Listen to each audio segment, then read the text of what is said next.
National general council and ex president Krishnagiri district அவர்களையும் வருக வருக வரவேற்று முன்னாட்சி member state general council and ex president Krishnagiri district அவரையும் வருக வருக வரவேற்று இந்த விழாவை அருமையான இந்த மாலையில் சிறப்பு வந்திருக்கும் அனைவருக்கு மறுபடியும் வருக வருக வரவேற்று இன்றைய நாள் ஒரு அற்புதமான நாள். ஏனென்றால் நம்ம வழக்கறிஞர் சமுதாயம் ஒரு பாஜக அட்வொகேட் என்ற முறையை பதிக்கிறதுலேயே ஒரு பெரிய போராட்டத்துக்கு உள்ளாகியிருந்தோம். இன்னொன்று கண்டிப்பாக நாங்கள் முன்வந்திருக்காங்க. இத்தனை பேர் அட்வொகேட் நல்லுள்ளங்கள் வந்து பாஜகவை சேர்ந்து பாஜகவை வந்து சிறுத்துக்கிற ஒரு தருணத்தில் நாம் இருக்கிறோம். பொதுமக்களுக்கு தேவையான அடிப்படை வசதிகள் செய்ய நம்முடைய கட்சி முன்வந்த போதிலும் கூட அவர்களை கைது செய்வதும் வழக்கு பதிவு செய்வதுமாக தொடர் கதையாக இருந்து கொண்டிருக்கிறது. ஆகையால் உங்களுடைய சிறிய நேரத்தை கொடுத்து நம்முடைய கட்சிக்காக இது போன்ற ஏதாவது தொந்தரவுகள் வரும்போது நீங்கள் முன்வந்து நீங்கள் காப்பாற்ற வேண்டும் என்பதுதான் என்னுடைய அன்பான வேண்டுகோளாக இந்த நேரத்தில் வைத்து நம்முடைய பாரத பிரதமர் நரேந்திர மோடி உலகம் போன்ற உத்தமர் அவருடைய தலைமையிலே நம்முடைய நாடு மிக செழிப்பான முறையில் சென்று கொண்டிருக்கிறது. அதற்கு உங்கள் பேராளர்கள் கொடுத்து நீங்களும் இந்த நம்முடைய பாரதிய ஜனதா கட்சியை இணைந்து முன்வந்து எங்களுக்காக குரல் கொடுத்து வந்திருக்கக்கூடிய உங்கள் அனைவருக்கும் மீண்டும் ஒருமுறை என்னுடைய நன்றிகளாக வணக்கங்களை தெரிவித்துக் கொண்டு ಇದು ನಿಜವಾಗ್ಲೂ ಎಷ್ಟು ಸಂತೋಷವಾಗಿದೆ ಈ ದಿನ ಅಂದ್ರೆ ಈ ಮುಂಬೆಲ್ಲ ಸೋಲೋಣ ரொம்ப சந்தோஷமான ஒரு நாள். அப்படியே பார்த்துக்கும் போது ஒரு 35 வருஷத்துக்கு முன்னாடி இந்த ஏகத்துல நம்ம வேலை செய்யும் போது சுச்சுவேஷன் எப்படி இருந்தது, இன்னைக்கான அந்த சுச்சுவேஷன் நம்ம எல்லாருமே பார்க்கும்போது ஒரு காலத்துல இருந்து ராமஜோதி அயோத்தி ஸ்டேட்ல யாராவது இருந்திருக்கீங்களா? நான் அப்படியே பார்த்தேன் யாரெல்லாம் மூத்த காரியகர்த்தா இருக்காங்க. எக்ஸாம்பிள் போத்ராஜ், சுதா நாகர், கோவிந்த் ரெட்டி, குரப்ப, இந்த மாதிரி நிறைய பேர் மூத்த காரியகர்த்தா ஸ்ரீனிவாஸ், இந்த மாதிரி ராமமூர்த்தி, இந்த மாதிரி நிறைய காரியகர்த்தாவை பார்க்கும்போது அன்னைக்கு வந்து நம்ம வந்து ஒரு விஷயத்தை முன்னாடி வந்து சொல்ல விரும்புறேன். வழக்கறிஞர்கள் இன்னைக்கு இந்த கூட்டத்தில் கலந்துருக்காங்க. அது பெரிய சந்தோஷம். அதை தவிர நமது பாரதிய ஜனதா கட்சியுடைய முன்னாடி உட்கார்ந்திருக்கிற நம்முடைய நிர்வாகிகள் அனைவருக்கும் என்னுடைய மாலை வணக்கத்தை குறிப்பிடுகிறேன். இந்தியா சுதந்திரம் அடையும் போது பார்த்தீங்கன்னா யார் லீட் பண்ணாங்க சுதந்திர போராட்டத்தை சொன்னா வழக்கறிஞர்கள். 30 கோடி ஜனத்தொகை 3 கோடி பேர் இருந்தாங்க. அது அதிகமான பேர் யாருன்னு கேட்டீங்கன்னா சமுதாய சிந்தனை யார் இருக்கும் அப்படின்னு சொல்லிட்டு வழக்கறிஞர்கள் கம்மி சொல்லலாம். இந்த விருதுகளை சொல்கிறோம். அப்புறம் வந்து இந்த பக்கம் குடும்ப மண்டலங்கள் இருக்கா நம்ம கோயம்புத்தூர் தான். அப்போது இந்த வந்து இண்டஸ்ட்ரியலுக்கு ரொம்ப முக்கியத்துவம் இருக்கக்கூடிய இந்த இடத்துல கவர்மெண்ட்டுடைய ஃபோக்கஸ் பாயிண்ட்டு பிஸ்னஸ் பாயிண்ட் எல்லாமே நிறையா இருக்கக்கூடிய காலகட்டத்தில் அரசாங்கத்தால் இந்த இடம் தொழில் அடுத்தது நிச்சயமாக இல்லை. நான் கடந்த 35 ஆண்டுகளாக பாரதிய ஜனதா கட்சிக்காக வழக்கறிஞராக பணிபுரிந்து கொண்டிருக்கிறேன்.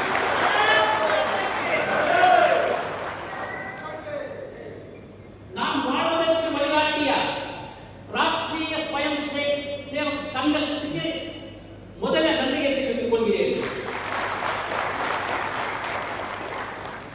நான் சங்கத்தில் சேர்ந்தவன், பெருமையாக சொல்கிறேன். 1990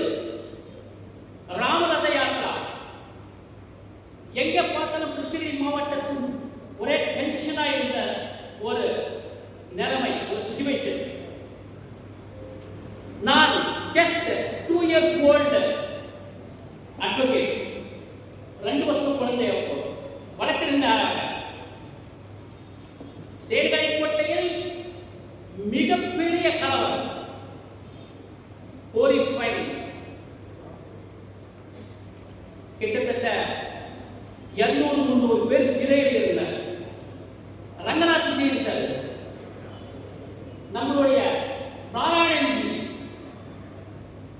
யாருக்கும் கொண்டு வரல அவரை வந்து ஜாமீன் எடுக்கிறதுக்கு. நான் துணிச்சலோடு நான் ஜாமீன் எடுத்தேன். எத்தனையோ பேர் என்னை மிரட்டினாரு, உனக்கு எதுக்கு இந்த சவால் இருந்தால் அந்த ரத்தம் என்னுடைய உடம்புல இருக்கு.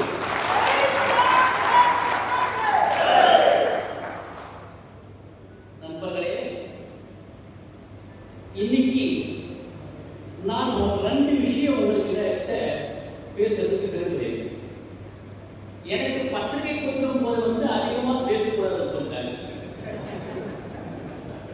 ஆனா நான் ஒரு வழக்கறிஞர் பேச வேண்டிய கட்டாயம். 60 ஆண்டு காலகட்டத்தில் நம்மளுக்கு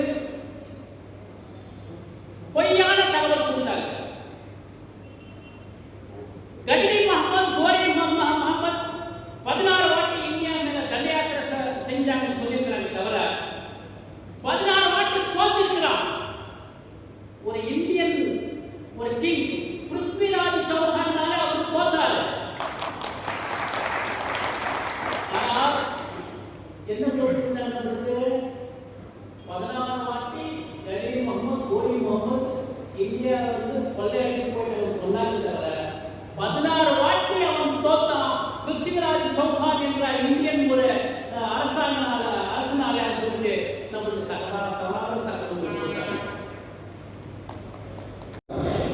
கிரிமினல் சட்டங்களை எதிர்த்து தமிழ்நாடு பூரா போராடி இருக்கும்போது எல்லா இடத்துலையும் பார்த்தீங்கன்னா எதிராக பார்க்கறதுக்கு பாரத பிரதமர்களே இருந்து ஒன்றிய அரசை அப்படிங்கிற கோஷப்பட்டாங்க. எங்க ஊர்ல மட்டும்தான் மத்திய அரசை கோஷப்படுறோம். அதுக்காக எங்க பார்க்கலாம்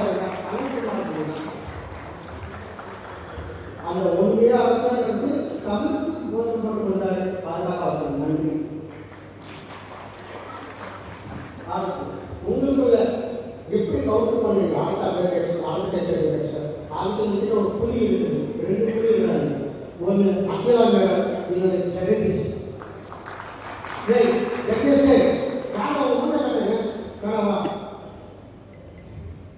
எந்த பக்கம் பால் சித்தரிப்பார், அந்த அளவுக்கு பேராக இருப்பார். அவரை பார்த்து யாருமே கிட்ட வர மாட்டாங்க. எங்களுக்குள்ள திமுக கம்யூனிஸ்ட் காரங்க எங்களை கவுண்டர் பண்ணாங்க சார். தேவையில்லாத சர்ச்சையை கொடுப்பாங்க. அந்த நேரத்தில் எங்களை வந்து ஆப்பர் பண்ணவங்க என்பது ஜெகதீஷ் தான்.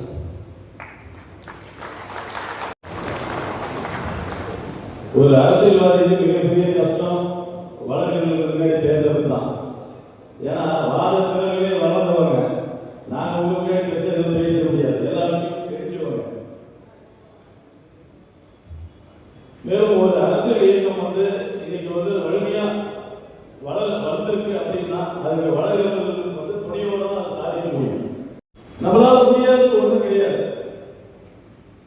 இந்த திருத்த திராவிட மாணவர்கள் வந்துட்டு அவங்க கிட்ட இருக்கிற வந்துட்டு ஒரு விஷயம் வந்து எல்லாமே போய் நம்ம முன்னாடி பேசுறவங்க எல்லாமே சொன்னாங்க. அவங்க கிட்ட இருக்கிற ஆட்சிகள் வந்து எல்லாமே போய் தான் பண்ணிட்டு இருக்காங்க. திருட்டு சொன்ன வாக்குறுதிக்கு எதுவுமே அவங்க வந்து இது வரைக்கும் நிறைவேற்றல.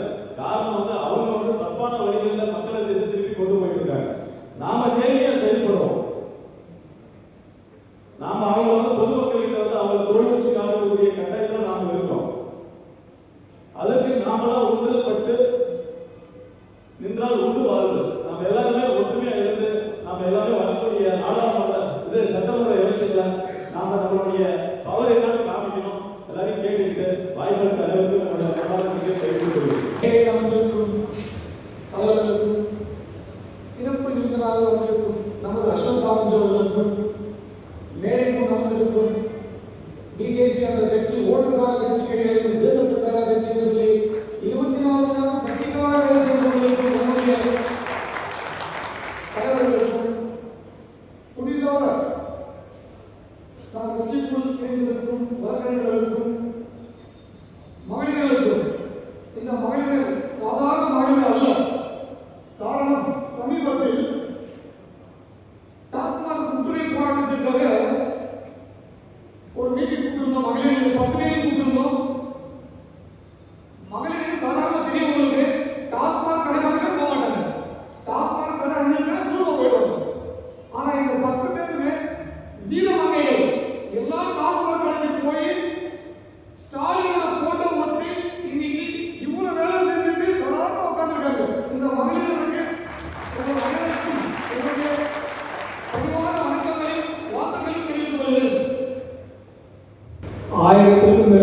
வழக்கறிஞர்கள் இதில் கலந்து கொண்டார்கள். இன்றைக்கு அது அப்போது பெருசாக பேசப்பட்ட மதுரையில். அந்த நேரத்தில் நான் வழக்கறிஞர் பிரிவுடைய மாநில செயலாளராக ஒரு 20 முறை சென்னைக்கும் மதுரைக்கும் என்னுடைய காலம் பயன்பட்டது. இன்றைக்கு 2 கட்சி மாவட்டங்கள் ஒரு மாவட்டத்தில் ஒரு நிகழ்வில் மட்டும் 200க்கும் மேற்பட்ட வழக்கறிஞர்களுக்கு இருக்கிறார்கள். பாரதிய ஜனதா கட்சியுடைய வளர்ச்சி எப்படிப்பட்டது என்பதை இந்த நிகழ்ச்சி இந்த மாவட்டத்தில் பறைசாற்றுகிறது. இந்த அரங்கத்தை இவ்வளவு நேரம் கட்டி காப்பாற்றிக் கொண்டு கட்டி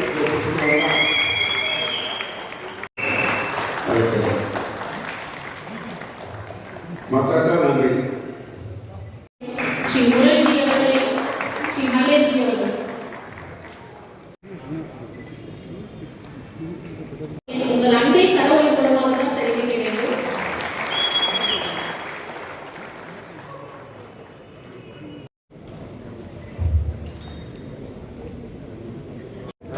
ஒரு திருக்குறளிலிருந்து தொடர்புடைய சொல்கள் அஞ்சாமை ஈகை அறிமுகம் இந்நான்கும் எஞ்சாமை விளைந்த கேள்வி.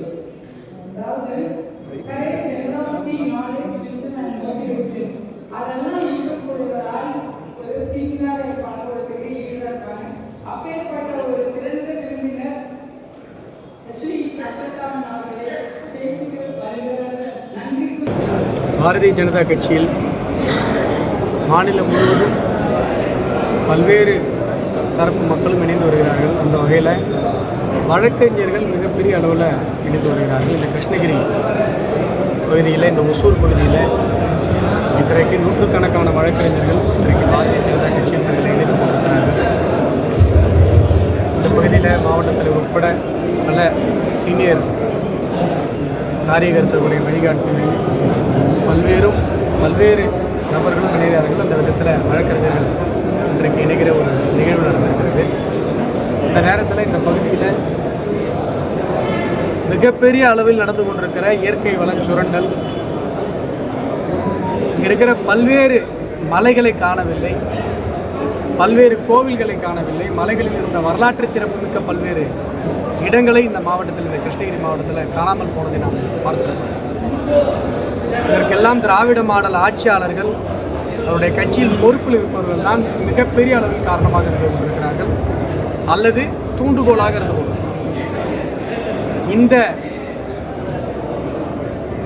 ஒரு கட்சி சம்பாதிக்க வேண்டும் என்பதற்காக நம்முடைய அடுத்த தலைமுறை இயற்கை வளத்தை இழந்து நிற்க வேண்டுமா என்கிற ஒரு மிக முக்கியமான ஒரு கேள்வி எழுகிறது. பாரதிய ஜனதா கட்சி எங்களுடைய கடுமையான கண்டனங்களை இந்த இயற்கை வள சுரண்டலுக்கு எதிராக, ஏன்னா ஆயிரக்கணக்கான லாரிகள் கிருஷ்ணகிரி மாவட்டத்திலிருந்து தினசரி கல் மண் ஜல்லின்னு போய்கிட்டே இருக்குது பக்கத்து மாநிலங்கள். அதை பற்றி இந்த திராவிட மாடல் ஆட்சியாளர்கள் கொஞ்சம் கூட கண்டுகொள்வதாக இல்லை.